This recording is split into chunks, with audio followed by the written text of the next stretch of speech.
The views and opinions expressed by the hosts and guests do not state or reflect those of the movement.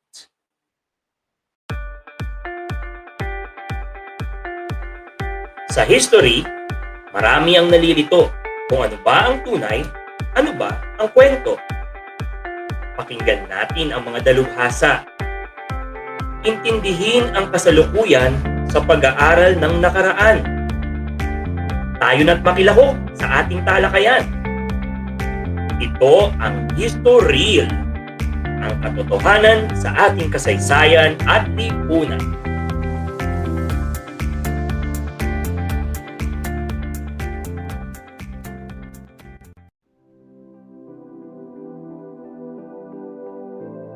Good evening to our listeners! Welcome sa isa na namang episode ng Historyl, ang katotohanan sa ating kasaysayan at lipunan.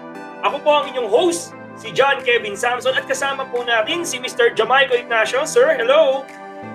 Hello po sa lahat ng listeners natin. Sana ay matuwa kayo sa ating episode ngayon. For me, exciting itong episode natin. Tara Kong, simulan na natin! Napakaganda nga naman. No? Na-miss ko kayong lahat dahil sa ating Holy Week break. Last week, hindi tayo nakita-kita, wala tayong napakinggan. So sana ni-replay ninyo yung iba nating mga podcast para lang mapakinggan natin. Alam mo, favorite ko talaga yung usapan natin tungkol dun sa yung mga youth. No? Talagang very lively. No? And very interesting yung kanilang mga sinabi doon. Pero ngayon po, napakagandang araw din ng kagitingan sa ating lahat. Isa pong holiday, ngayong Day of Valor. Ngayong araw ay ating ginugunita at ipinagdiriwang ang tapang at ambag, hindi lamang ng ating mga bayani ng nakaraan, kundi na rin ang ating mga modern heroes, ika nga. Tulad ng ating mga medical frontliners, mga food industry worker tulad ng mga food delivery drivers, mga cashiers sa mga kainan at tindahan, mga custodian at staff ng ating mga grocery. At syempre ang ating mga public safety officers tulad ng ating mga police officers, mga bumbero, mga EMTs na nakaabang at nakabantay sa atin at marami pang iba. Maraming salamat po sa inyong tulong, sa inyong sakripisyo, lalong-lalo na sa panahon ng pandemya. That's true. At hindi lamang ngayon, alam natin yan, na nagpakita ang mga Pilipino ng kagitingan. Gaya na nga ng nabanggit ko kanina, mayroon din tayong mga bayani ng nakaraan na nag-alay ng kanilang buhay upang makamtan natin ang ating tinatamasang kalayaan. Maraming mga kilalang personalidad ang kaya nating pangalanan. Ngunit higit pa rito, sa araw-araw na ito, or sa araw na ito ay ginugunita din natin ang ambag sa kasaysayan ng mga pangkaraniwang Pilipino na gumawa ng mga hindi pangkaraniwang kontribusyon sa ating lipunan para makamit natin ang kalayaan ng ating bayan. Tandaan natin na hindi lamang yung mga generals, hindi lamang yung mga leaders ang sumabak sa mga digmaan, sa mga revolusyon, sa mga labanan. Meron din tayo yung mga simpleng sundalo lamang na pinili na ialay ang kanilang buhay para sa ating bayan. At mas mapag-aaralan natin sila sa pamamagitan ng pag-aaral ng kasaysayan na ayon sa survey na ating ibinigay kamakailan ay marami ang sumasang-ayon na dapat ang Philippine history ay tinuturo pa rin sa junior high school at sa senior high school. At dahil na pag-uusapan nga natin, Sir Jamaico, itong ating survey para lalo pa nating maintindihan yung resulta. Nung nakaraan, binanggit ko yung mga numbers, 90%, 60%, 70%, 80%. Pero ano nga ba? More than the numbers, ano nga ba ang ibig sabihin ng mga numero, ng mga porsyento, at ng mga datos na ito? Kaya ngayong hapon ay pag-uusapan natin ito sa tulong ng ating bisita. Ang ating bisita ay isang licensed mechanical engineer mula sa UP Diliman at kasalukuyang kumukuha ng kanyang master's degree in basic education teaching sa Ateneo de Manila University.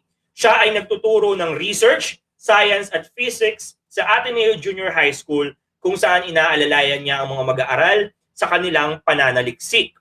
Siya rin ay gumagawa ng mga OBS tutorial video sa YouTube para ibahagi sa ating mga guro na ngayon ay nasa online teaching. Mga kaibigan, walang iba kundi si Engineer Jason Arias. Hello, sir! Hello at magandang hapon at magandang araw sa inyong lahat, and I'm really looking forward to be in this podcast today. Talagang napaka-exciting ng ating mga bisita. Kung hindi nyo po natatanong, si Sir Jason po ay personal friend namin ni Sir Jamaico. Kaya tuntua kami na kasama namin siya sa podcast na ito. Sir, ngayong napag-uusapan nga natin yung research, ako binanggit ko nung nakaraan yung mga datos, yung mga numbers. I think as an introduction pa nga yun dun sa youth sa previous episode. And pinapakita doon na 90.8% of educators nationwide, they strongly agree na dapat tinuturo as a dedicated araling panlipunan subject sa junior high school ang Philippine history. And then 73.7% naman ang naniniwala nationwide, okay, na ito ay dapat isa ring dedicated araling panlipunan subject sa senior high school. At may mga demographics yung survey natin. I think majority of the teachers who answered said that they are from the National Capital Region. Pero marami rin ang nasa Central Luzon sa may Calabarzon. Medyo significant din yon. And 75% actually sa kanila, or 76% rather, ay public school teachers. So talagang marami, at nakikita nga natin talagang yung mga mas batang teacher din, no, marami sa kanila 25 to 39% yung age. So with all this data, and I'm sure you've also seen the other data, yung hindi ko na nabanggit yung iba, ano kaya yung insights mo na ibabahagi mo sa amin regarding the results of this survey? Well, from the first thing that I would like to comment would be the sample size. Kasi I think whenever there's a survey, yun talaga yung pinakamahalaga na parang it's representative of the population. Kasi from what I understand, Sir Jamaico, correct me if I'm wrong, it's 1,366 participants in this That survey. is correct. That's right. And we also mentioned that this was around 900,000 teachers in total, or educators in the Philippine education system. That is true. That is true. Yes.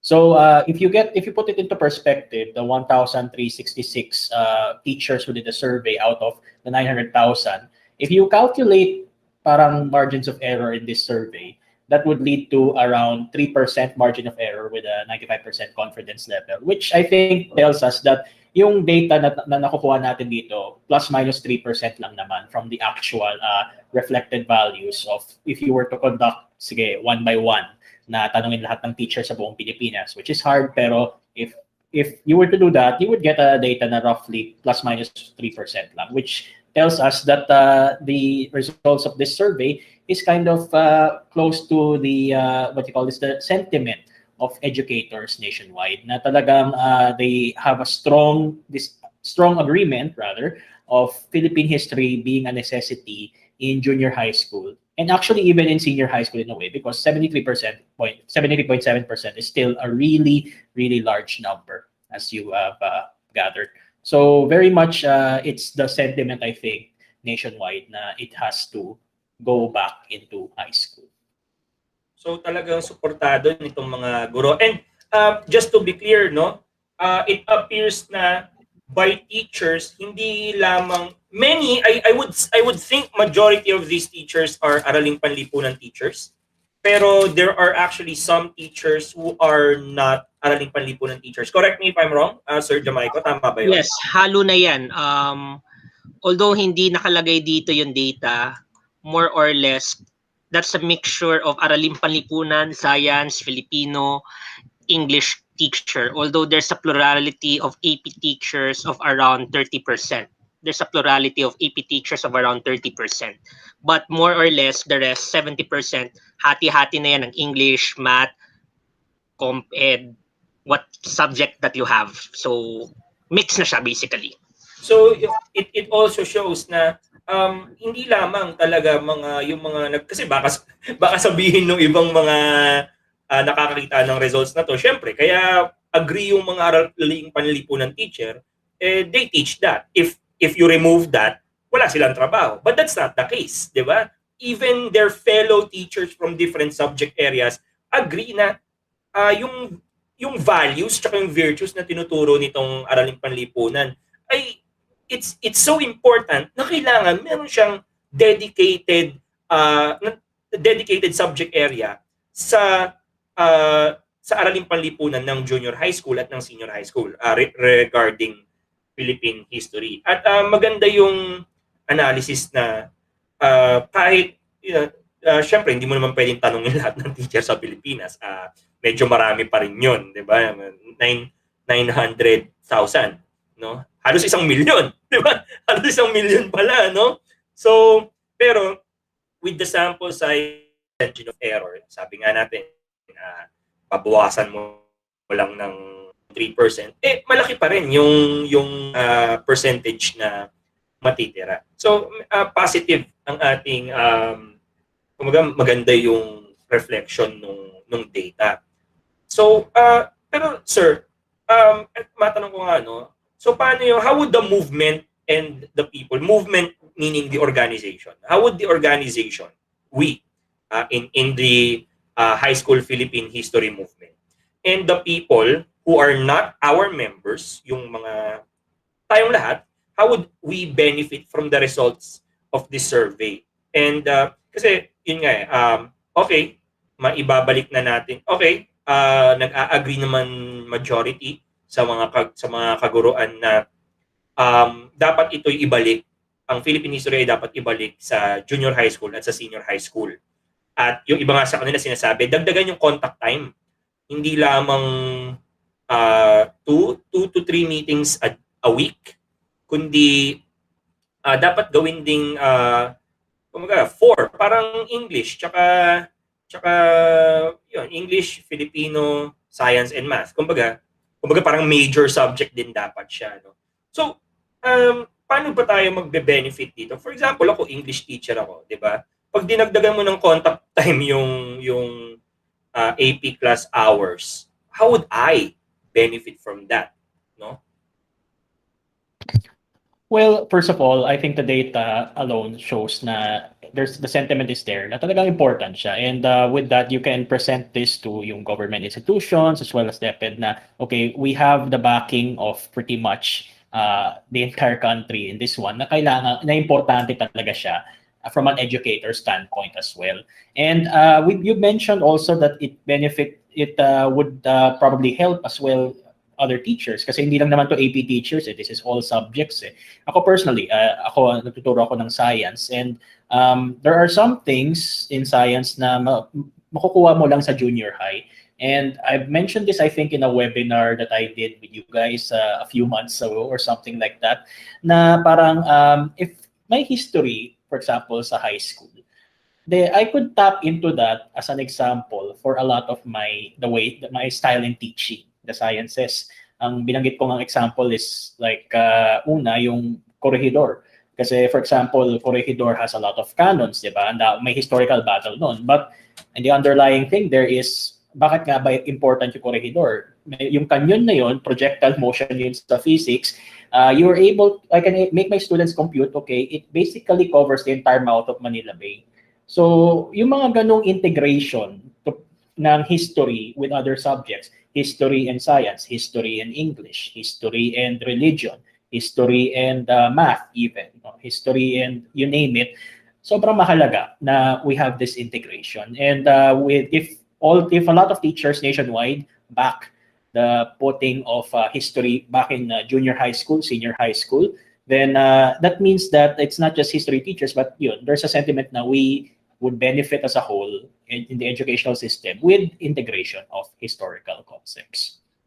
Actually, agree ako doon na, lahat naman may kasaysayan, lahat may pinagmulan eh. Nothing came out of nowhere, di ba? So, for example, in English, when we discuss a certain short story, sometimes we look at the life of the author, and the author did not come out of nowhere, no? Hindi mo siya umusbong na lang at nawala na lang parang ano eh. Like manna in heaven, bumagsak lang siya sa kalangitan. Oo, may Kahit na kasaysayan. fictional yung kwento, I mean, yung author is there and may context siya, di ba? That's right. Oo. And you know, normally fiction naman is kumbaga, yung author hindi naman siya napunta sa isang alien planet at nakita niya yun at sinulat niya para ipakita sa atin eh. Normally, fiction also reflects a certain historical reality, a certain historical truth, 'di ba? Na kahit hindi siya totoo at kahit nga hindi siya historical fiction, may pinanggalingan yung kwentong 'yan. Hindi 'yan kumbaga parang kumbaga yung Lord of the Rings.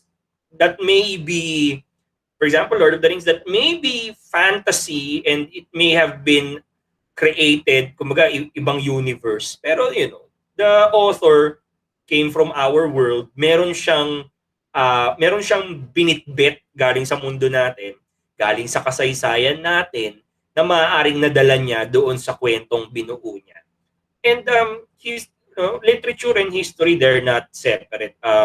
In fact, looking at our literary pieces from pre-colonial times up to this contemporary times, makikita mo nga yung pagkakaiba-iba ng mga kwento eh. Makikita mo kung paano yung kunwari na lang yung mga characters, yung mga gender roles, 'di ba? Sabihin natin. Stories made perhaps in pre-colonial times, Spanish era, and so on and so forth. Makikita mo kung paano nag-iiba-iba yung mga gender roles sa literature. Depende sa historical background kung kailan sila isinulat. So, for all its worth, actually, that's how I will benefit. Pero, in general, for example, ako na, let's say, ako magulang, isa akong stakeholder ng school, no? Paano ako magbe-benefit? Ito, ano lang, siguro, konting ano na lang. I'm sure this may not be part of the research, pero siguro yung ating insight, no, how do we think this could benefit other stakeholders? Siguro wag tayo lumayo sa school. Kasi mahirap nga naman siguro isipin kung paano magbe-benefit sa ganito yung, let's say, yung kapitbahay natin na mahirap pa siyang isipin, di ba? Pero siguro mas maliit na scope, how will other stakeholders benefit from this? How do you think, no? In your opinion, would other stakeholders benefit from the results of this survey? Siguro pati ikaw, Sir Jamaica, pwede kang kumbaga, pinch in dun sa, tama ba yung pinch in? Basta pwede kang sali dun sa sa tanong na yun. No? Actually, I'd like to... Sige, ikaw Jason muna, sorry. Yeah, sorry. Actually, I think one of the benefits na nakikita ko yung putting history in the high school is something about age appropriateness, I guess, of the subject matter. Kasi when it comes to age appropriateness, yung style talaga when you are in elementary school level where history is currently at, Philippine history, it's natural for the approach to be parang facts, di ba? Ano yung date na nangyari yung Magellan's Landing, ano yung sino yung ganito ganyan sa Katipunan, and parang yun yung tumatalab sa mga bata, and parang that's what they remember. But at the same time, when you are grade 6 or grade 5, when you learn this, it's not really the ideal age yet to ask them questions that are critical. Yung mga tulad ng bakit kaya ito yung ginawa ni Aguinaldo, for example, yung famous example that I think a lot of people will know, yung kay General Luna, yan. So bakit yung mga critical questions in history na ganun, parang it's probably not age appropriate to assign those questions in the younger level. Pero if you assign it to a higher level, like grade 7, 8, 9, 10, na mas nag-develop na rin yung capacity nila to do this, nag-mature. And aside from maturity, they also have exposure to other subject areas. Like for example, yung religion, di ba? Magkakaroon ng certain morality na yung nila, yung thinking nila. Science, magkakaroon ng scientific understanding tulad ng bakit kailangan kunin yung corregidor because of the physical properties ng projectile, alam nila. So because they are enriched not just by age and maturity, but also by yung experiences nila across other subjects, and then they will develop that capacity to be more critical in the way that they think. And if you have more students who are critical and not just accepting of what happened in the past, and we will definitely benefit yung lahat ng stakeholders, because you'll have people who will criticize, hindi lang yung parang believe ng nakikita nila. And I think that you also mentioned some parts of your data that involve parang fact checking, something like that, yung mga historical revisionism related things. So yung mga ganong perspective na if you have the younger students being more critical of those rather than just accepting because they learned history at a much later level, definitely Philippines as a whole would benefit. In conjunction to what Jason said, I'm just going to reinforce some of his answers. You have to realize the high school level, biologically and psychologically, and this is proven in educational psychology already. That's why we have developmental psychology. That's right. That's right. Like Eric Erikson. That's na right. May mga Yes. age brackets tayo. Developmental theories have already said the age bracket for high school is quite different with regards to thinking processes, cognitive thinking, different from those in the elementary level. Kaya nga tayo may mga Ericksonian theories. Now, what am I saying? In terms of critical thinking, mas impressionable, mas sumisibol, kumbaga, yung mga batang nasa high school.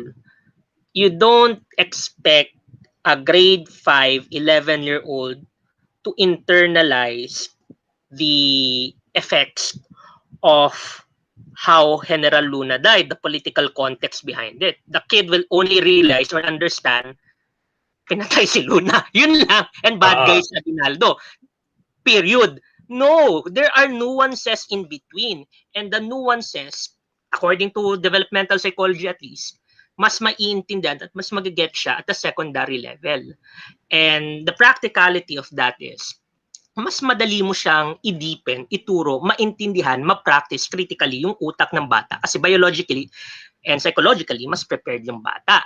Kaya, according to our data itself, that's why, generally speaking, teachers who themselves are in the practice, me included, would say, mas akma talaga ituro yung Philippine history sa high school. Kasi, to put it bluntly, mas handa sila. Okay?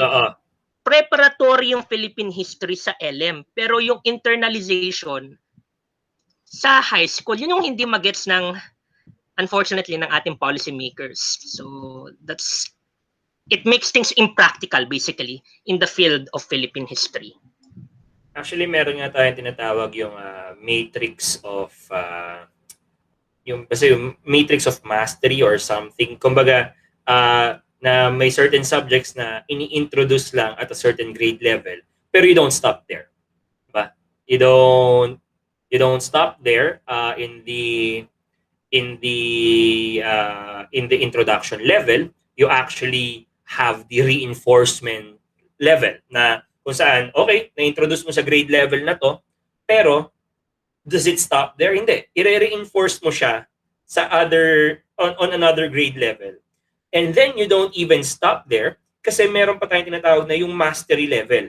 Na-introduce mo sa level na to, na-reinforce mo sa level na to, and then at this point in time, meron na tayong mastery. Kung saan na yung mga skills, cognitive and even yung mga psychomotor skills and even the affective skills, no? Ay ine-expect natin na dapat at this point, ganito na yung bata. Kasi for example, according sa ating survey, naniniwala ang mga guro na ito'y kayang labanan, kumbaga ang pagtuturo ng kasaysayan, lalo na ang kasaysayan ng Pilipinas sa junior high school at sa senior high school, ay isang magandang pagkakataon upang labanan natin ang historical distortion at ang historical misinformation.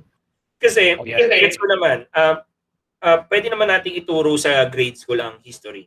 Pero, it's different when you know who died at a certain time versus why did that person die at a certain time. Iba eh, di ba? Parang tama kayo eh, hindi mo naman itatanong sa grade 5 o grade 6, tatanong mo, kailan namatay si General Luna? Pero hindi mo natatanong, bakit siya namatay? The simple answer to that is, bakit po siya namatay? Kasi binaril po siya.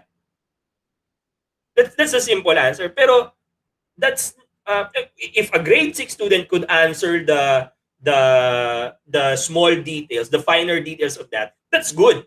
'Di ba? That's good. Pero normally these students are more of an exemption than the rule. 'Di ba? Kasi nga meron pa rin tayong mga psychological rules na fina-follow. If I remember in my undergrad, yung mga laws of readiness, 'di ba? Na meron talaga tayong hindi pa pwedeng i-expect sa mga bata dahil they're not ready to deal with that yet. And there are things that they're only ready to deal with in high school. And if we remove this experience from them, they will not benefit from it. And in turn, they will not be able to provide our society with whatever they've learned if they've got nothing. Kung wala silang natutunan, kung walang na-develop sa kanila, wala silang maibabahagi sa ating lipunan. And that is for the benefit of all. Kasi, let's face it, madaling sabihin kung ano ang tama at mali na sa kasaysayan. Pero ibang usapan na yung, for example, may mga YouTube historians na I wonder who that is. may mga YouTube historians na let's face it, alam nila kung anong totoo. 'Di ba? Alam nila kung, well, I hope alam nila kung ano totoo Kasi, 'di ba? I hope alam nila kung ano totoo. Pero sa high school mo rin kasi madedevelop yung iyong kumbaga yung a little bit of an attitude na oo, alam ko yung totoo. Pero kumbaga, handa ba ako na sabihin yung totoo hanggang sa hangganan? Kasi let's face it, kahit alam ko yung totoo, kung kikita ako ng milyon-milyon dahil sa YouTube by just saying wrong things, 'di ba? Kumbaga, that kind of effective development, yung value learning, sa high school din niya natutunan And maganda na combined yung ating mga gantong naaaral. Maganda na lahat ng subject area ay napagtutuunan ng pansin. Kaya, I also see, nakikita ko yung mga sinasabi ninyo na hindi lamang yung mga AP teachers, hindi lamang yung mga high school teachers, hindi lamang mga estudyante ang magbe-benefit kung susundin o kung pagtutuunan natin ng pansin ang resulta ng survey na ito. Alright. At napakaganda ng ating, napaka-meaty ng ating usapan. Talagang Yes. malaman, no? Malaman, very informative and talagang I'm sure marami pa tayong masasabi tungkol sa survey na ating binigay a few weeks ago. Pero bago po natin ipagpatuloy ang ating usapan, magkakaroon po muna tayo ng konting break para sa ilang paalala. Huwag kayong aalis, magbabalik ang history, ang katotohanan sa ating kasaysayan at lipunan.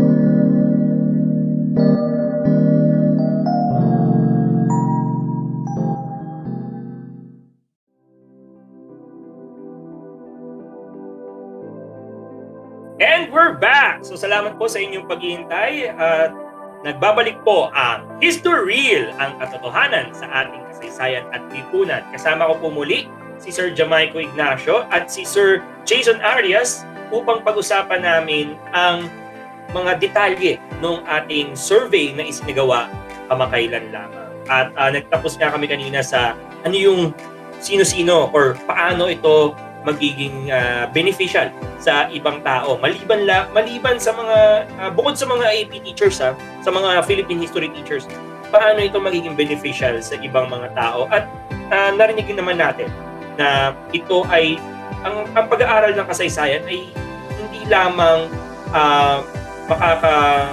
hindi lamang magdudulot ng benefits para sa ating mga AP teachers at sa ating mga estudyante, kundi sa lahat ng stakeholders. Kasi tandaan natin, an intelligent and a critically thinking population is always a good resource for our nation. Ngayon, like parang thesis defense kasi ito isang research, no? So parang research defense, para tayong nagsusulat ng research on our own.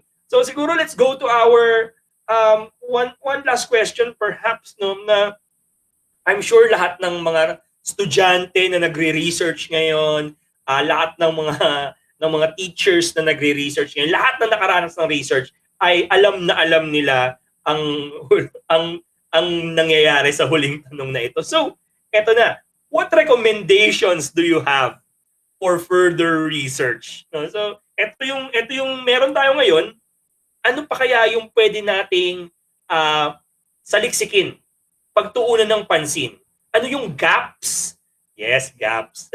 Ano yung gaps o yung mga aspeto sa pag-aaral na ito na maaaring hindi pa natin nabigyan ng pansin o maaaring pwede pa nating dugtungan, pwede pa nating saliksikin, pwede pa nating aralin?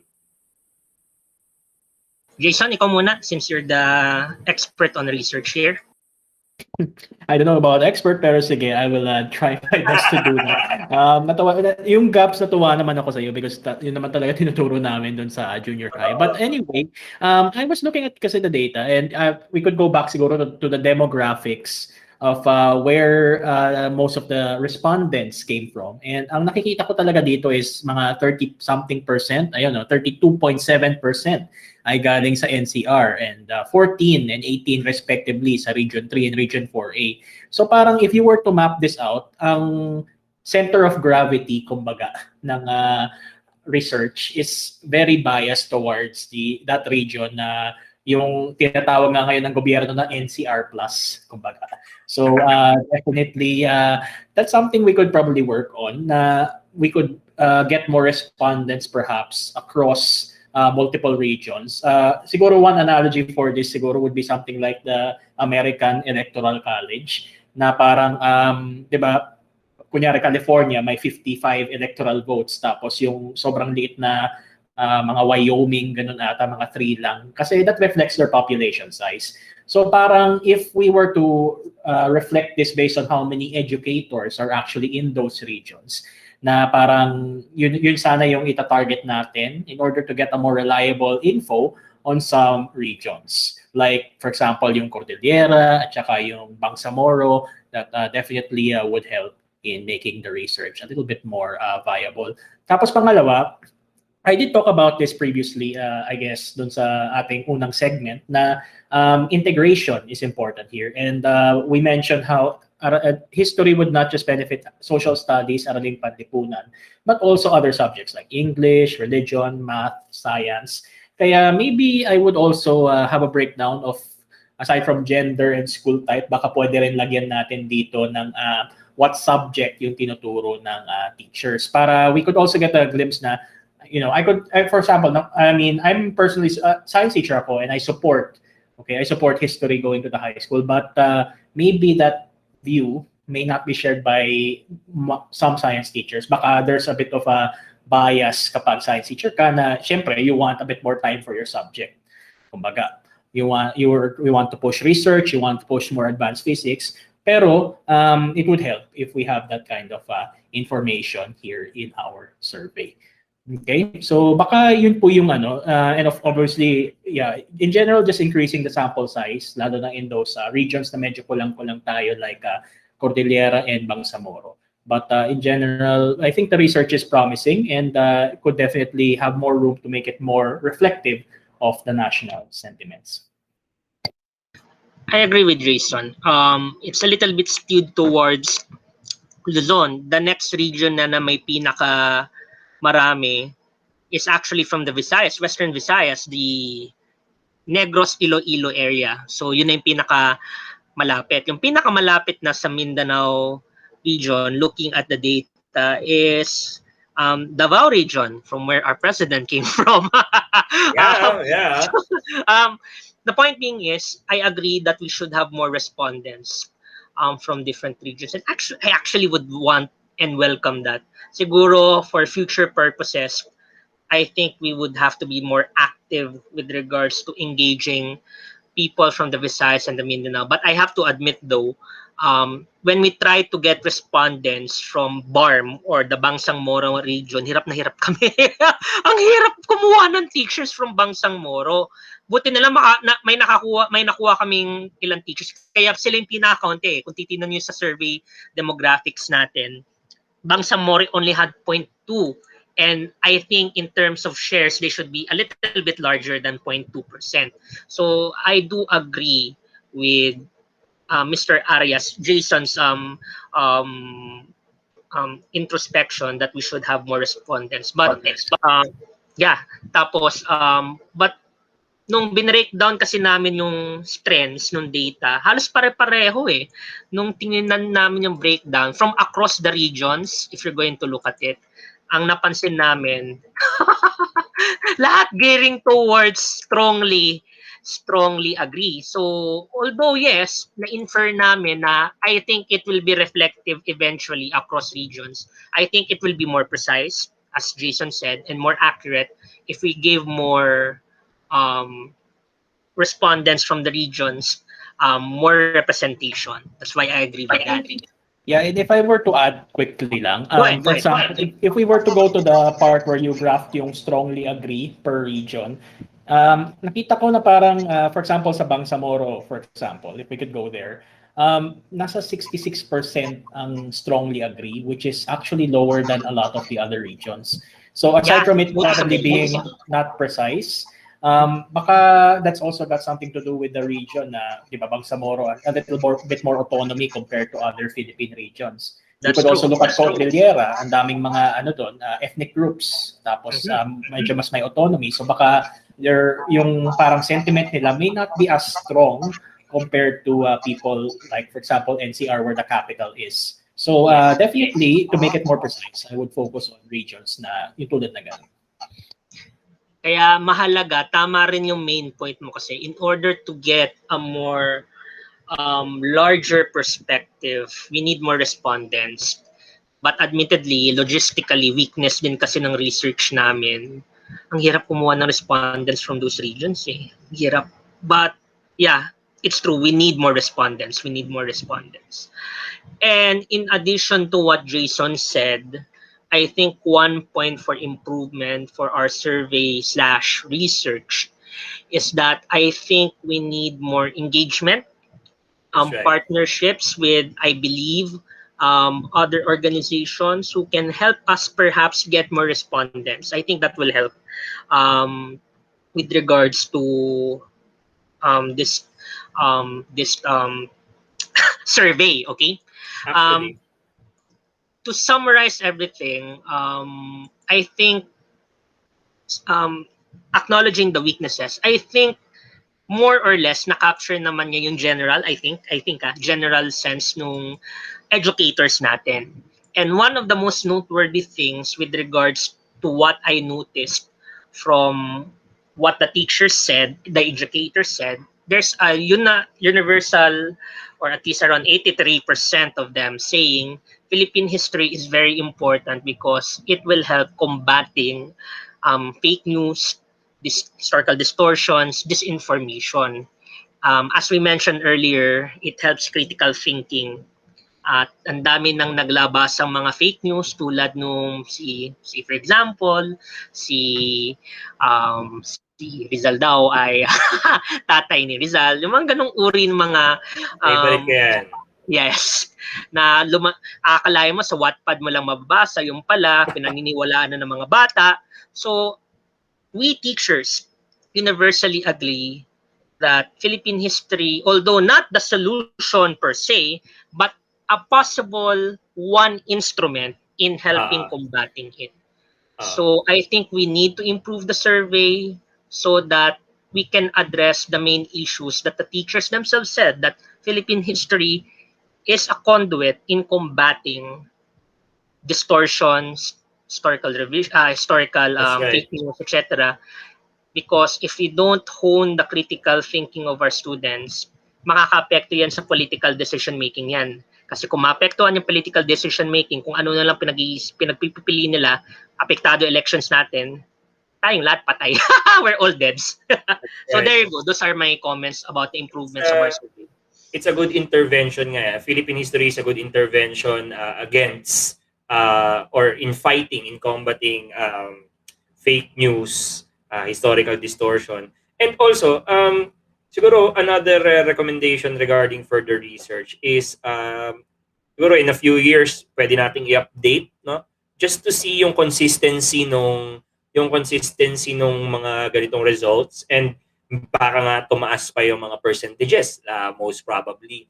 And siguro other than teachers, maybe we could also make these kumbaga tignan din natin ano yung pulso ng mga non-educators in related fields. Yung mga managers ng mga museums, mga curators, journalists, Cultural workers, basically. cultural workers. Kasi, let's face it, sila rin ay nagtuturo ng ating kasaysayan. Sila rin, in a sense, ay nagpapalaganap ng ating kultura sa ating lipunan. And I'm sure sila rin ay, kumbaga, nakikita rin nila yung kahalagahan na ituro sa kabataan natin yung katotohanan sa ating kasaysayan at lipunan, which is the tagline ng Historil, no? So ayun. So siguro pwede pa natin palawakin kasi mas maganda let's say with regards to partnerships, no, sa mga private institutions. Baka mas madaling ipakita sa kanila kung na ito'y relevant sa kanila, kung hindi lamang natin ito kumbaga kung hindi lamang sa educational setting natin tinitingnan, bagkus sa iba pang mga lugar tulad ng mga negosyo at kung saan nagtitipon-tipon ang mga mamamayan. Siguro at this point, hihingin ko lang kung meron kayong mga wrap-up thoughts, lalo ng ating bisita na si Sir Jason. I think si Jason na lang muna. Kasi I'll be here for a long time. Ibig sabihin ba, I won't be here for a long time or something. I would definitely like to come back definitely for these. Pero yun nga, you made a good point, Sir Kevin, as well, about yung parang it has to spread out across multiple fields who are also related. And I guess another way to put that is, kumbaga, if education is kind of like a business, na the teachers are the ones who are behind the cash register, or ayoko sabihin cash register, pero I hope you get what I mean, na parang sila yung taga-bigay ng service. I think that's a better analogy. I think it would be nice to also get the perspective of the ones receiving that service, yung parents and students themselves.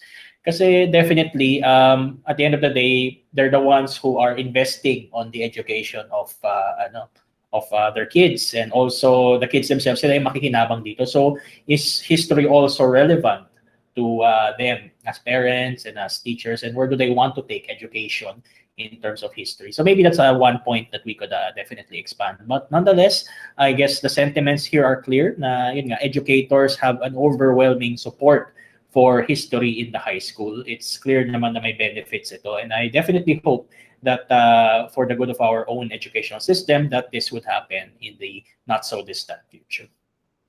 Thank you very much, Sir Jason, sa iyong wrap-up. And tama, no? Isa sa mga pamamaraan upang bigyan pugay ang ating mga bayani ay ang alalahanin ang kanilang mga ambag at sakripisyo para sa atin. Pagagawa natin ito kung papayagan natin na aralin ang kanilang buhay at mga ginawa sa iba't ibang yugto ng buhay ng ating mga kabataan.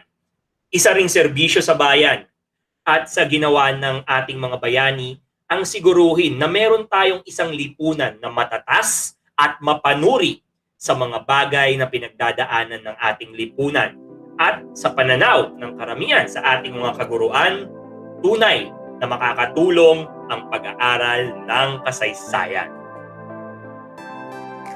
Maraming salamat po sa ating bisita na si Sir Jason Arias, at sa aking co-host na si Sir Jamaico Ignacio, at maraming salamat sa ating mga tagapakinig ngayong gabi. Sana po ay meron tayong natutuhan sa gabi na ito. Abangan po ninyo ang susunod na episode. Muli, ako po ang inyong lingkod na si Kevin Samson, at ito ang Historil, ang katotohanan sa ating kasaysayan at lipunan. Paalam! Maraming salamat po. Thank you very much. Salamat, paalam. Oh, baka sabihin, addict tayo sa research ha. Okay lang yan. Bye-bye! Baliw na tayo sa research. Baliw tayo sa research. Bye-bye!